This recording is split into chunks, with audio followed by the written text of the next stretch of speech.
Oi, gente, bom dia. Eu sou a nova professora de artes de vocês. Meu nome é Helena.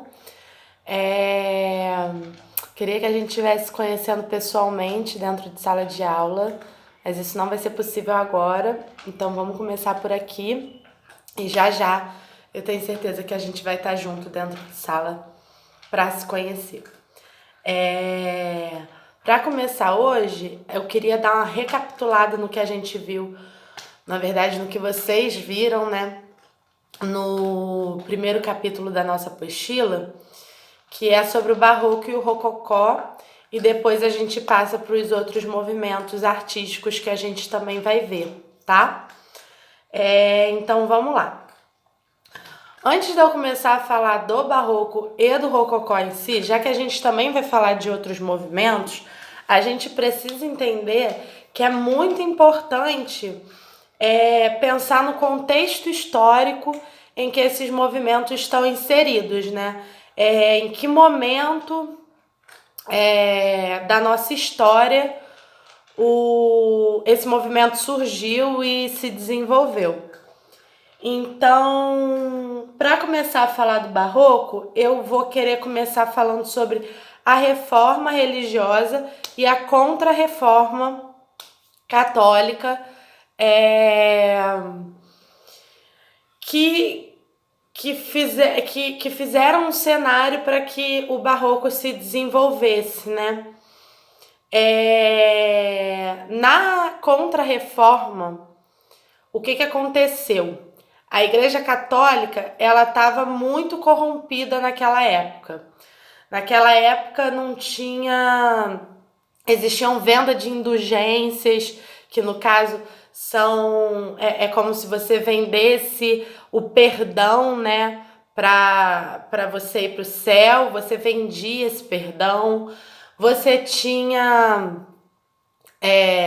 os padres, que ainda não existia o celibato, então os padres estavam sempre envolvidos em situações de pedofilia, em situações de estupro. Então, assim, a Igreja Católica ela estava passando por um momento de muito questionamento.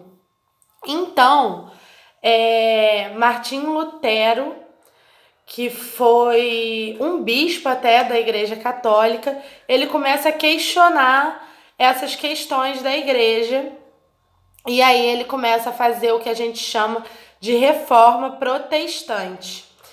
Dentro dessa reforma protestante, uma das coisas que ele faz é traduzir a Bíblia, que até então só quem tinha o conhecimento e o poder de ler a Bíblia eram os sacerdotes, né? Porque ela era escrita em latim.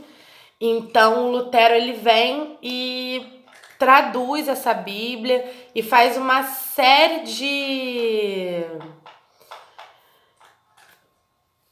de ações que vão contra a Igreja Católica. Na época, a Igreja Católica falava que a gente não podia acumular bens, e aí chega Lutero e fala que não, a gente pode acumular bens sim. E aí a burguesia daquela época começa a gostar muito das ideias luteranas e começa uma ascensão do protestantismo. Vendo essa situação, a Igreja Católica se atentou de que estava perdendo espaço e poder dentro daquela sociedade. Então ela começa a fazer uma contra-reforma. Ela começa a olhar para a própria Igreja Católica e tomar ações para que a igreja ela sobreviva a essa reforma protestante. E aí ela faz a contra-reforma. Na contra-reforma, eles promovem o fim da venda de indulgências, eles fazem o celibato papal, que é essa coisa dos padres não poderem se relacionar, né, com outras pessoas, não podem casar, não podem namorar. Isso surge dentro dessa época. E uma série de outras coisas.